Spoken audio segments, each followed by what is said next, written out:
Welcome to another week of Ether Raids. We're starting off kind of late today. Mitra? This is going to be a first match. You see the Lin team, you know what we're going to be doing. We do have Elm as our bonus unit for this week, or as the bonus mythic. Probably going to be using him. I feel it's easier to slot him in as opposed to trying to figure out what random unit I'm going to put into the slot. So yeah, and also I got the bonus secret the secret summoning circle with him as well, so that also works out in my favor. And you know, extra stats is cool. One option was that I could put him in the bonus slot and then run another bonus unit in the regular team. I could have done that as well, but this is what we're going for. Actually, it wasn't a bad idea. For this week's surprise circle, I have Camilla as a surprise unit, because I haven't showed her off. Have I? I think I did, actually. But I kind of just wanted to use her a bit more, since she's primarily, for now, I think just leaving her on defense because she's the strongest unit in the game, so I figured why not. It's not even that. It's just trying to figure out ranges and, you know, getting in and getting out. It's kind of difficult, so I figured that was the best place to have her as of right now. It just works for Camilla. But to have Camilla there. But for this week, I figured I would probably run her from the options. It was either her or Leo. Didn't really need Leo on this team, to be honest. Even though he has that swap action in the Discord and all that good stuff, I figured it would be better off just to run Camilla. Yeah, so that's what I did. But she doesn't pop out until turn 3. We have Baby Govig instead. Just for the end turn shenanigans, I figured that would work out in my favor a little bit more. And yeah, we're just going to go through this. I contemplated on giving Elm here reposition, but not reposition, Gale Force, but I was like, I feel like I have enough actions on this team with Ather as well involved. It shouldn't be the worst thing in the world. It should work out. Hopefully I don't get stuck at some point. And also, I don't think, once we get to the tougher matches, I probably won't even be really using this team, since it's really just for, like, defenses that are boxed in, which is getting more and more common because of Elm and, you know, just trying to protect, essentially stop the opponent from hitting you within the first couple of turns, first 3 turns, just to give your defense an opportunity to then go out and attack. If you have someone like Camilla on defense, or someone with just movement like well, if you're boxed in, having Sigurd back there probably won't help, so you probably need the Celica ring or something. So yeah, that's probably what most people are looking to have on defense. Movement, warp movements to be more specific, which is kind of insane because warp bubble higher ground has become so, you know, prevalent in the meta. It's kind of insane how much we still depend on warp movement just to get around. Even though Gatekeeper has fallen, like, I have not used Gatekeeper. I've benched him, actually. It just doesn't offer enough in comparison to, you know, what we have. He's definitely, like, it's so bizarre that he hasn't gotten an ult yet. He's definitely due for an ult, Gatekeeper. Because everyone else has gotten an ult from that banner and from that Brave batch, and it's really kind of just his turn. Oh, I gave her the Lin ring. I forgot that took away her dual button on Ather here. I was actually trying to dual warp across the map here with her. I'm gonna have to fix that later. That is unfortunate. I was gonna use that to get the pots. Yeah, I'm gonna fix that because that makes this a little bit... It's not how the team should function. One of the restrictions of this team is that it doesn't have a ton of movement, and also once the enemy team starts moving, which is why Ather's here, they basically get a free strike at you know, whoever I have that isn't... There's no near save or any bulky frontliners on this defense, on this offense. So I guess I could put Alm in front. Elm, that's gonna be a problem. Alm, it's gonna be a problem. But I guess I could put Elm in front, since he is actually rather tanky. He's really surprisingly bulky with all of the damage reduction that he has, flat DR and everything, and the fact that he has the speed to back it up. He's actually surprisingly bulky, but I kind of would like to avoid doing that. So yeah, that's the weakness of the team. Not that you haven't seen it before. It's just better this week because I don't have to run what's his face? Attuned yeah, that guy. Because I don't have to run him, I have a little bit more melee protection here instead. That was a bad team last week. I had to make some adjustments, and the adjustments I made here do indeed make this team a bit better. But we're gonna go 3 matches today because I skipped today because I was playing another game. All right, here's our second match for the day. Like I said, we got to do 3 of these today. Don't have to, but that's what I'm gonna do, just so that I don't mess up and miss a day or something. So yeah, here the plan here is to we're gonna try out Elm's thing, his undefended thing. We're gonna try that out, his mid-turn smoke.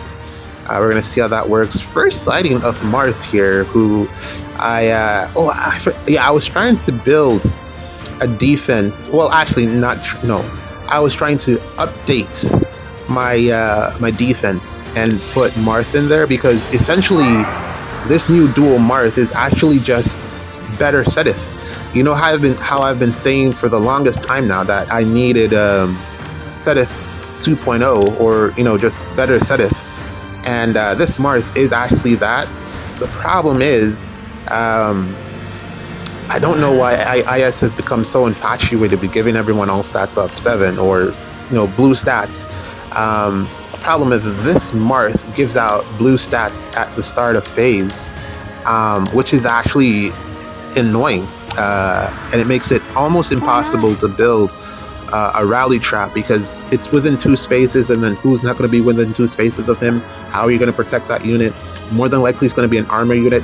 You can't really rally on an armored unit since you won't have the mobility on that the threat range rather, on that armored unit, unless you give them like the Celica ring, but then that doesn't really benefit them. So it's a whole planning procedure, and basically it just revolves around the fact that I could not use that dual Marth on my defense in place of Setith, which is what I wanted to do. So Setith is still king. Setith is still my homie, free to play. I end up going in and I just built another Setith because I clearly we're not going to get anything better than him to do exactly what we need or what I would like him to do. I'll do it. The only thing is the blue buffs. If Marth had those, if the +7 was in combat instead of start a turn, instantly better Setith. But it's blue buff, not start a turn, start a phase, but it's blue buff and you can't do anything about it. You can't rally on a unit that has all stats visibly buffed. You can't do it. So unless you have like a healer, but then why would I rally with a healer? Not the highest damage output. Oh, that wasn't supposed to happen. What happened? Oh, right, Lynn. I activated the defense. I'm within range of Lynn. That sucks. How far was... Could I have avoided... Where was he? 1, 2, 3... No, he would have hit someone else. Well, he would have attacked into Elm. Nah, it wouldn't have worked. Man, that sucked. I saw the rally there. I saw the rally. Well, it's not a rally. I saw the warp movement from Marth. But I didn't. I just forgot that since I was in range of Lynn and she wasn't the 7th slot unit, she was going to activate the defense, which is that's a big mistake on my part. You definitely got me there. That was pretty dumb of me. Let's play another one, man. It's fine. It's the first day.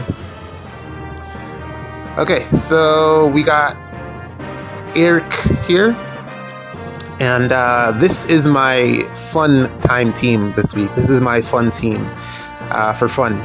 You're gonna see me try to get Brave Marth back into the meta. I'm trying to figure out what his best B skill is. I've given him Speed Taker, but honestly, I don't really think it's the way to go for Brave Marth in particular, because Speed Taker is really, mainly you do get stats out of it in enemy phase, but it's really like it's really a player phase type of skill, Speed Taker. Yes, he gets better if he attacks more, max a plus, 10 or 20? But Brave Marth's biggest problem was the fact that there were so many debuffs in the meta, still are. Robin, Micaiah, all of those units.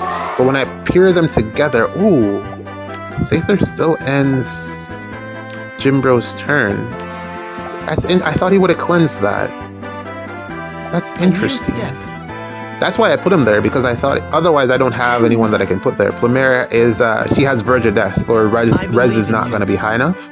But I really thought Jimbro would have cleansed that effect. Maybe it's order of operations, and his cleansing happens before Ather ends his action, or maybe she just doesn't care about his cleansing. I don't know. That's interesting. But yeah, Marth here with all of the stats. And with the partnership of Marth, dual Marth, I feel like even though people keep saying that Marth is the first to have like a duo repeat, but Byleth was on a duo and then was also on another duo. I think it was male Byleth, if I'm not mistaken. Or was Sothis in the league? Or was he a backpack? Oh yeah, he was a backpack because it was Halloween Sothis, not Halloween... not Halloween Byleth. Okay. My bad. Okay. Yeah. So it's definitely Marth then. So yeah, Marth's weakness was debuffs. So this team is set up, Ectomir cleanses his penalties. Plumeria will always have 2 stats up because of Verge of Death, attack and speed. And then the other Marth, he doesn't seem to get... I'm not 100% sure how No Panic works when it comes to debuffs. Because really, like I said, this Marth, his weakness is debuffs, red penalties. So as long as there are no red, or as long as there's a way to cleanse red penalties, he can function. And then the question is whether or not he can take something out. And given the nature of the current nukes that we have, they're not like the bulkiest. He is able to KO a lot of things. He can still work. It's just those factors that I mentioned before. And then also when he, gets into combat against something like Neathauger, he just fails because not enough damage. Pierce on special proc, as you can see here. Erica Ring, of course, so that he can guarantee the kill. But it's just not enough for him to take out this blue Neathauger. He's just not getting through. Which is why I was thinking that Speed Taker might not be it. Even though there's a bunch of damage there, I'm probably going to get Dual Marth to go over there and figure it out. Yeah, even though there's a bunch of damage being put through, he can sometimes miss kills, and then he has no real damage reduction to fall back on, since I swapped out his B skill, which is usually Spurn or some type of... which wouldn't have mattered anyway, because all of that is pierceable now. And I don't want to swap out Shining Emblem. That's the whole point of running the Brave unit, because of the special. It's cool. So I just want to build around his kit. Unfortunately, it means that I have to run Distant Counter in his Seal slot, or give him a Distant Counter A, something like Prime. But I don't really have any attack speed Prime currently, so just gotta put it in the Seal. So it is what it is. Great to have this dual Marth around, because he can take care of someone like Neathauger, which is exactly what I need in this specific situation. And also the no counter disrupt on him is fantastic as well. So I can position... this team is fun because I can double bait essentially who I want to put where, and just have it potentially work out in my favor. Haven't shown... this isn't like the full capability of the team, but hopefully we get to show it off a little bit later on. Yeah, there we go. Dual Marth taking care of business. I went back in on the banner just to see if I could get another copy of him, but I ended up with Elm. So, merge and then dipped. I wasn't going to pull more than that. I actually really wanted to finish my Ira, but I think she'll be back in a couple of months. No, pretty soon actually. So we'll give it a try then. At the spark, I ended up sparking Athos because Frost Moon to Micaiah. It just felt like the rational option, so I did that.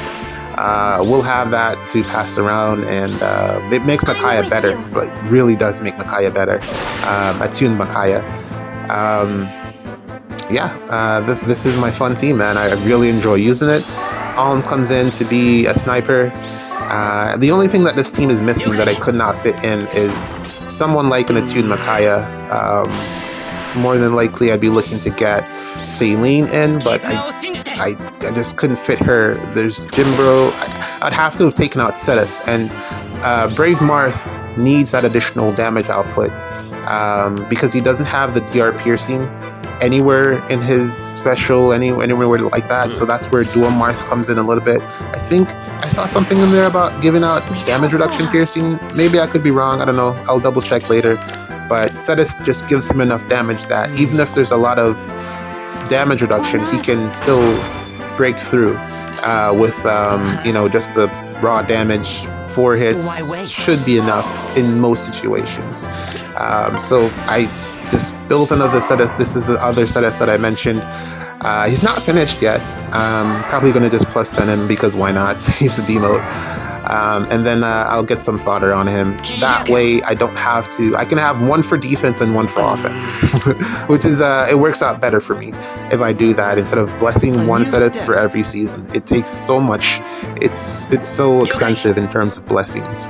So here's second Cetus. And he is still just very, very good. Also a pretty good partner for Dual Marth as well. It gives him extra damage.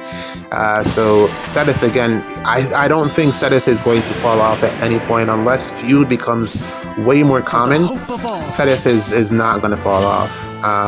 He's just extra damage is never going to not be good, and the flat damage reduction that he provides. But there we go. All right, here's our third and final match. Hopefully. We're going to go in with this one.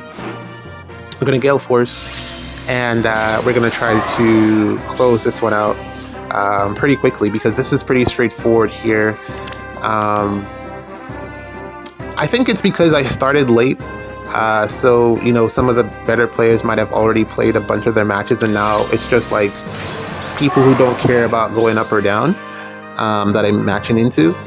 I guess other players are playing late as well, but because the pool is so much larger, it's more to select from, so it's less likely that you're going to get one of the high-level players earlier on, unless you just have really bad luck. So as we climb, you're more likely to match into someone that has a competent defense, but this is pretty straightforward for Tana. I really like Elm on this team. I think I would like for him to stick around. I've given Layla Giant Shuriken because it's a brave dagger. I was actually trying to refine it, but apparently I can't, so that's unfortunate.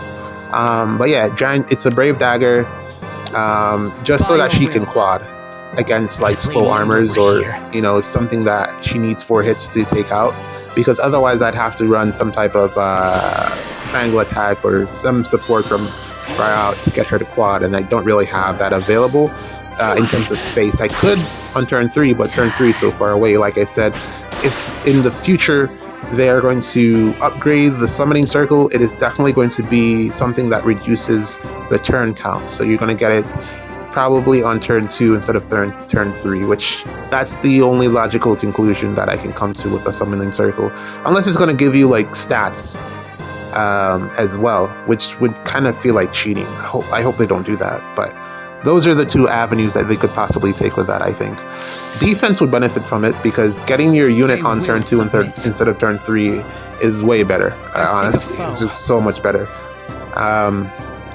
Should have been instant. To be honest, you really should have just been able to get the unit right away. But I could see them doing that like as an upgrade further down as they try to figure it out, I guess. But so far Elm has been interesting to use. I have messed up just a bit so far. Like the distance thing, I still haven't figured it out. I think it's 5 spaces, but I messed up earlier today in that match that I lost. I was trying to get Elm to undefend Sigurd, and then I was, take out Sigurd, but it didn't work out. But, I'll figure it out as as I keep playing with him. Still haven't played any or too many practice matches. I'm gonna get Marth in there for SDR, so that's gonna happen. But I've not been diligent in terms of practicing, which I do want to do, and I think it's gonna be a positive season. I don't know. Maybe I changed my mind after I started doing some practice matches, and it's just Camilla. Let's see what happens, because there's no way to avoid her this season. But yeah, let's see what happens with that. Have a bunch of summonings to do. My god, so many summons to do. I let them back up on me. I feel kind of stressed out. But I'm gonna get through it, and then that should be that. Looking forward to the Fallen banner. I gotta say, actually, Elm isn't as bad as... I mean, it is still bad, but it's not as bad because it's not splashable. I thought it was splashable, the undefended status, but it's not. So he has to pick a lane, and that's kind of okay, to be honest. It's not the worst, but let's see how this goes, man. GG's. See you in the next one.